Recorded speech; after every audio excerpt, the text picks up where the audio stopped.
Episode 23. Anissa yang tidak tahu bahwa dirinya sedang diincar oleh kekasih dari sepupunya itu, masuk ke kamar tanpa mengunci pintu.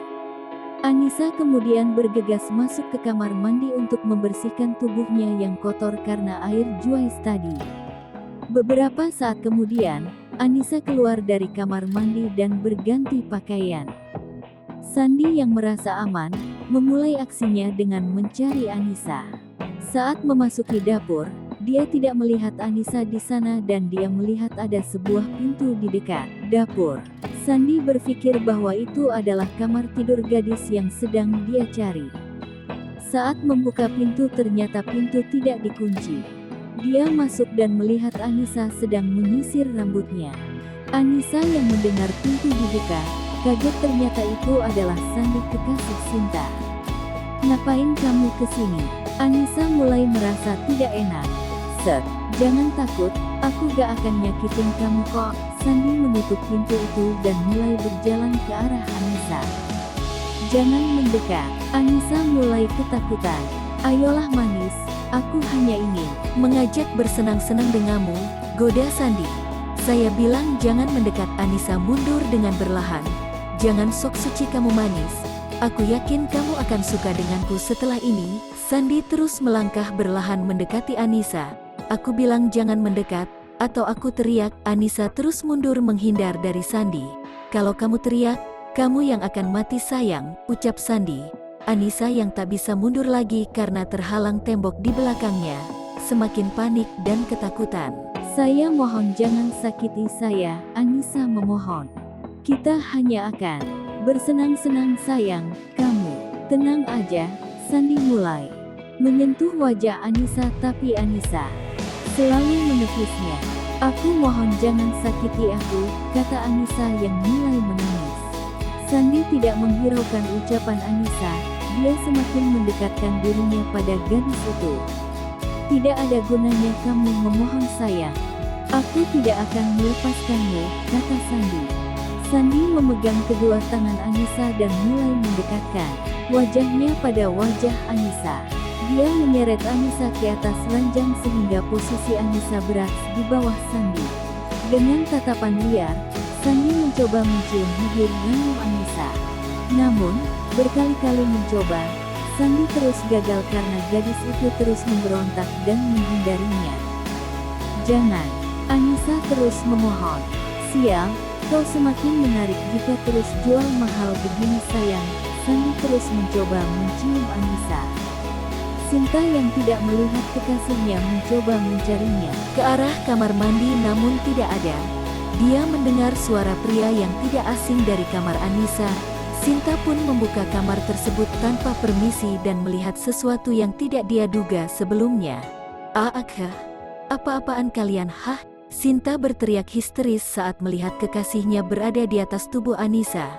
"Sayang, dia yang menggodaku." Sandi bangkit dan menghampiri Sinta. "Kamu keterlaluan, Sandi. Aku kurang apa di matamu? Kenapa kamu bermain dengan pembantu itu?" ucap Sinta emosi. "Sayang, dengerin aku. Dia yang menggodaku sayang. Aku gak mungkin duain kamu. Percaya sama aku." Sandi terus mengelak.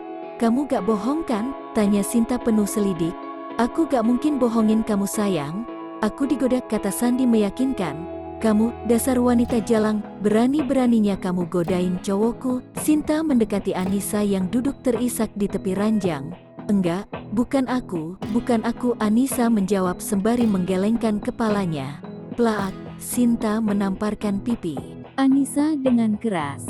"Bohong kamu, dasar wanita jalang, murahan," ucapnya. Sinta menambah rambut Anissa dengan keras sampai Anissa meringis kesakitan. "Sakit Sin, lepasin," ucap Anissa. "Heh wanita jalang, lo pikir gue akan percaya sama omongan lo? Lo itu parasit, pembawa sial, dan sekarang lo mau ambil Sandi dari gue." Sinta terus membentak Anissa dan terus menjambat rambutnya. "Ada apa ini?" tanya Arya yang baru pulang bersama istrinya. "Sinta, lepasin rambut Anissa. Kamu apa-apaan kamu?" Arya melepaskan tangan anaknya dari rambut Anissa. "Pah, dia itu jalang. Dia menggoda dan mau merebut Sandi dariku, kata Sinta pada ayahnya. Apa benar yang Sinta katakan Anissa? Tanya Arya pada Anissa. Enggak paman, Anissa gak pernah ada niatan menggoda apalagi merebut pria itu. Dia yang tiba-tiba datang ke kamar Anissa. Anissa terus mengelak karena memang dia tidak bersalah. Dia bohong om, tadi dia yang menggoda saya om, elak Sandi. Dia bohong paman, dia bohong, dia yang jahat paman. Anissa terus menangis terisak. Sandi tidak mungkin berbohong, pasti dia Pah yang menggodanya, ujar Sinta. Aku juga percaya sama Sandi, pasti Jalang ini yang menggoda, ujar Bimurni yang ingin memukul Anissa tapi sangat suami menghalanginya. Dia harus keluar dari rumah ini, biar dia jadi gembel sekalian, sambung Bisa Murni. Udah, kita selesaikan di ruang tamu. Ayo, ajak Paman Arya melerai. Gak bisa, dia harus dihukum Pah. Dia udah nikung aku, ujar Sinta yang kembali menjambak rambut Anissa. Sinta cukup, kita selesaikan di ruang tamu. Paman Arya membentak sang anak yang terus saja ingin menjambak Anissa. Mereka semua akhirnya keluar menuju ruang tamu. Bagaimana bisa kalian berada di satu kamar? Tanya Arya. Dia yang masuk ke kamar Anissa paman. Jawab Anissa. Tidak om, saya sangat mencintai Sinta. Mana mungkin saya mengkhianati Santi demi seorang pembantu? Elak Sandi. Aku percaya sama Sandi. Gak mungkin dia berani khianatin aku Pak, ujar Sinta membela. Mama juga percaya sama Sandi. Pasti dia yang keganjenan, ucap Bisa Murni. Anissa yang tak punya keberanian untuk melawan, hanya diam tanpa melawan. Karena baginya percuma mengelak, tidak akan ada yang percaya dengannya. Pokoknya, aku gak mau lagi melihat dia ada di rumah ini, ucap Sinta. Ayo, kamu keluar aja dari rumah ini. Aku gak sudi nampung kamu lagi di rumah ini. Bimurni bangkit dan menarik tangan Anissa dengan kuat dan mendorong Anissa keluar rumah. Mah, udah mah. Biarin Anissa tetap di sini. Dia ponakanku, anak dari kakak kandungku. Kamu harus hargai dia Murni, ucap Arya pada istrinya. Kalau kamu terus ngebela dia, kamu keluar aja dari rumah ini. Lagian, rumah dan semua yang kamu punya atas namaku. Jika kamu mau jadi gembel juga keluar aja dari rumah ini. Bimurni memarahi suaminya yang terus saja membela Anissa. Tapi mah, kasihan Anissa. Dia mau tinggal di mana kalau keluar dari sini? Timpal Arya. Udah paman, Anissa tak apa. Biar Anissa pergi saja dari sini, ucap Anissa. Nanti kamu mau tinggal di mana Sa? Ini udah mau malam. Kalau mau pergi besok aja ya. Jangan dengerin bibi kamu, kata pamannya. Tak apa paman, Anissa bisa tidur di mana aja, ucap Anissa lagi. Santi keluar dari dalam rumah membawa barang-barang Anissa dan melemparnya ke lantai. Pergi lo, jangan pernah injakan kaki lo lagi di rumah ini. Gak sudi aku saudaraan sama kamu, bentak Sinta. Cepat pergi, atau mau aku seret kamu sampai tengah jalan. Bimurni mendorong Anissa sampai terjatuh lagi. Mah, tolong jangan kayak gini mah. Kasihan Anissa, Paman Arya memohon pada istrinya. Udah, papa gak usah belain dia terus, bentak Bimurni pada sang suami. Arya yang tak bisa membantah ucapan istrinya, hanya diam menatap nanar ponakannya yang mulai pergi meninggalkan rumah itu. Ayo masuk rumah. Jangan hiraukan dia lagi, ajak Murni pada suaminya. Mereka bertiga pun masuk ke dalam rumah. Sedangkan Anissa berjalan semakin jauh menyusuri jalanan yang mulai gelap. Aku harus kemana sekarang? Lirih Anissa pada dirinya sendiri. Anissa menjinjing tas berisi pakaian dengan terus melangkah tanpa tujuan. Eps, 24 Randy yang sedang dalam perjalanan pulang untuk mengantar sang bos, tak sengaja melihat sosok yang dia kenal dari kejauhan. Tuan, coba lihat, gadis itu seperti Nona Anissa, kata Randy membuyarkan lamunan Raihan. Jangan mengada-ada kamu, mana mungkin dia masih berkeliaran jam segini, ucap Raihan. Tapi saya yakin itu Nona Anissa tuan, ucap Randy. Coba dekati, titah Raihan pada sang asisten. Saat Randy menepikan mobilnya tepat di depan Anissa, baru Raihan percaya jika itu benar-benar Anissa. Raihan pun turun dari mobilnya dan mendekati Anissa. Anissa yang melihat bosnya turun dari mobil, langsung menghapus air matanya. Berharap bosnya tidak melihat Anissa menangis. Gadis yang baik tidak akan berkeliaran di malam hari, kata Raihan dengan cueknya. Kenapa Tuan ada di sini? Tanya Anissa. Kenapa? Harusnya saya yang bertanya. Kau perempuan, kenapa masih berkeliaran jam segini? Kata Raihan. Aku, ternyata kamu tak sepolos yang saya kira, kata Raihan tersenyum sinis. Apa maksudmu? Tanya Anissa. Pura-pura gak ngerti lagi, mukanya aja yang terlihat polos. Tapi kenyataannya murahan, kata Raihan. Tuan Raihan yang terhormat, jika Anda tidak tahu permasalahannya, tolong diam saja, kata Anissa. Anissa yang tahu kemana arah pembicaraan Raihan, sangat merasa terhina dan tidak terima. Emang berapa sih harganya? Apa sebanyak itu orderan kamu sampai bawa tas besar segala? Raihan masih tetap berpikir negatif tentang Anissa. Saya bilang jangan bicara jika tidak tahu permasalahannya, bentak Anissa. Semua perempuan yang keluar malam tanpa ada pasangan atau keluarganya saya pastikan bukan perempuan baik-baik, ucap Raihan dengan penuh penekanan. Jaga mulutmu, saya bukan perempuan rendahan seperti apa yang Anda tuduhkan, bentak Anissa. Anissa pergi meninggalkan Raihan dan asistennya. Sepertinya Nona Anissa pergi dari rumah Tuan, ucap Randy. Maksudmu? Raihan mengerutkan keningnya, mencoba mengingat apa yang dia ketahui tentang gadis itu. Ren, kejar dia. Raihan masuk ke dalam mobil dan meminta Randy untuk mengejar Anissa. Mobil Raihan berhenti tepat di samping Anissa, membuat gadis itu menghentikan langkahnya. Masuk, ucap Raihan setelah menurunkan kaca mobilnya. Anissa mengerutkan keningnya heran. Tadi dia menghina dan sekarang malah memintaku ikut dengannya, pikir Anissa. Masuk cepat, tegasnya lagi. Tidak perlu, terima kasih, ujar Anissa. Buruan masuk sebelum saya berubah pikiran, bentak Raihan. Anissa pun akhirnya masuk ke dalam mobil bosnya. Hening. Tidak ada sepatah kata pun yang terlontar dari ketiga orang tersebut. Mereka sibuk dengan pikirannya masing-masing. Aku harus kemana? Apa aku minta bantuan Cindy aja ya? Tapi, aku gak mau ngerepotin keluarganya, batin Anissa. Raihan yang melihat kegelisahan di wajah Anissa, mengerti bahwa gadis itu sedang mengalami masalah. Ren, ke tempat itu, ucap Raihan pada sang asisten. Baik Tuan, asistennya langsung memutar arah menuju tempat yang tuannya perintahkan. Anissa yang sedang melamun menatap jalanan yang gelap tidak mendengar apa yang Raihan bicarakan dengan asistennya. Sehingga saat mobil berhenti, dia baru sadar bahwa dia berada di depan sebuah rumah yang sangat asing baginya. Turun, ucap Raihan yang sudah membuka pintu di sebelah Anissa. Ini rumah siapa? Tanya Anissa bingung. Tanpa menjawab, Raihan berjalan memasuki rumah itu diikuti oleh Anissa dan Randy. Ini rumah siapa Tuan? Tanya Anissa lagi. Ini rumah saya. Kamu tinggal saja di sini sampai kamu dapat tempat baru, ujar Raihan. Tapi nanti kalau keluarga Tuan datang, tanya Anissa lagi. Tidak ada yang tahu tempat ini selain saya dan Randy, ucap Raihan. Saya tidak bisa tinggal di sini Tuan. Lebih baik saya cari kontrakan aja, tolak Anissa. Ini sudah malam. Jika ingin mencari kontrakan seperti yang kamu mau, besok siang saja, ucap Raihan.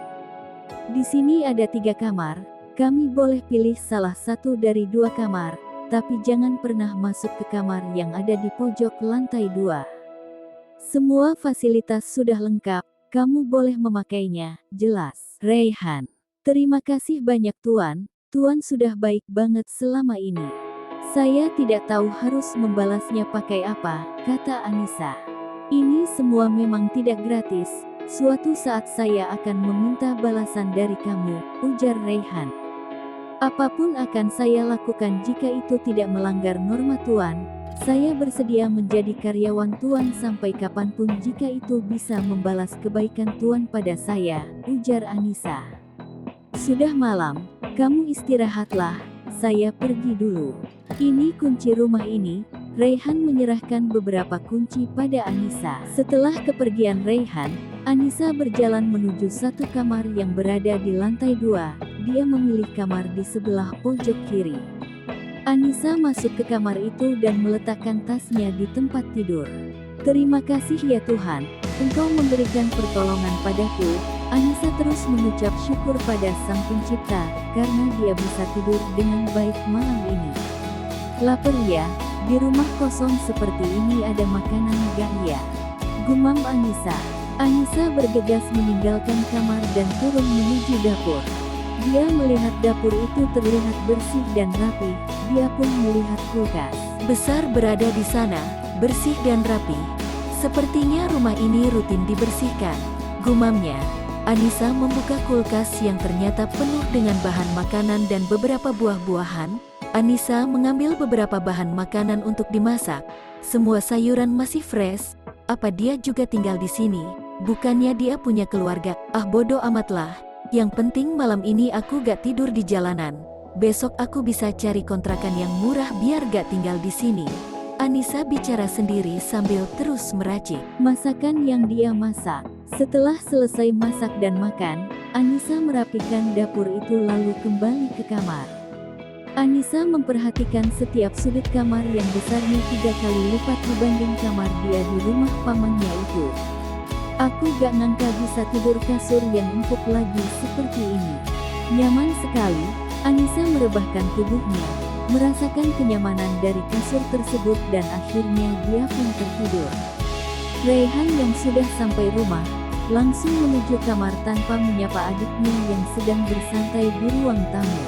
Sedangkan sang adik yang merasa kesal karena selalu dicuekin, mengejarnya sampai ke kamar.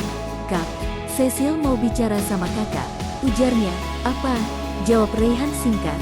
"Kakak mau sampai kapan seperti ini terus?" tanya Cecil. "Selamanya," ujarnya sembari meletakkan tas dan jasnya ke atas sofa. "Yang salah mama sama papa, tapi kenapa Cecil juga ikut dicuekin sama kakak?" "Cecil gak suka dicuekin terus kayak gini," ujar Cecil dengan wajah cemberut. Cecil duduk di atas ranjang sang kakak dengan melipat kedua tangannya. "Sudah malam, waktunya kamu belajar." Raihan bukannya menjawab pertanyaan sang adik, malah mengusir adiknya secara halus. "Cecil butuh jawaban kakak," kata Cecil. "Masuk kamarmu dan belajar dengan baik," ujar Raihan. Cecil akhirnya keluar dari kamar kakaknya dengan kecewa. Raihan menghubungi sang asisten untuk mendapatkan informasi tentang Anissa. "Bagaimana Ren?" tanya Raihan. Nona Anissa diusir dari rumah itu karena didapati berduaan di dalam kamar dengan pacar sepupunya. Ucapan Randy terhenti. "Jadi benar dia bukan wanita baik seperti yang saya pikir," ujar Raihan geram. "Tuan tenang dulu, saya belum selesai." Pacar dari sepupunya yang masuk ke dalam kamar Nona dan mencoba melecehkan Nona. Tapi keluarga itu tidak percaya dengan yang Nona katakan, jelas Randy. "Kurang ajar dia. Berani-beraninya berbuat seperti itu. Apa dia sempat menyentuh Anissa?" Raihan naik pitam saat mendengar penjelasan dari asistennya. "Orang itu, Randy ragu ingin menceritakan apa yang dia tahu pada tuannya." "Katakan semuanya," pinta Raihan. Orang itu sempat menyentuh wajah Nona dan mencoba menciumnya. Tapi dia belum sempat melakukan itu karena Nona selalu memberontak dan menghindar sampai akhirnya aksi itu diketahui oleh sepupu Nona. Randy menjelaskan lagi. "Benar-benar tidak bisa dibiarkan. Saya tidak terima dengan perlakuan mereka." Raihan mengepalkan tangannya dengan kuat. "Apa perlu saya beri pelajaran tuan?" tanya sang asisten. "Beri dia peringatan," titah Raihan. "Baik tuan, akan saya lakukan," jawabnya. Raihan menutup telepon dan melempar ponselnya ke atas ranjang. "Kurang ajar. Berani-beraninya mereka menyakiti Anissa," gumam Raihan geram. Raihan semakin terlihat gelisah dengan apa yang dia dengar dari asistennya. Dia pun merasa bersalah karena sudah menuduh gadis itu dengan tuduhan yang buruk. Kegelisahan itu membuat Raihan tidak bisa tidur dengan nyenyak. Pikirannya terus tertuju pada gadis itu. Next episode 25.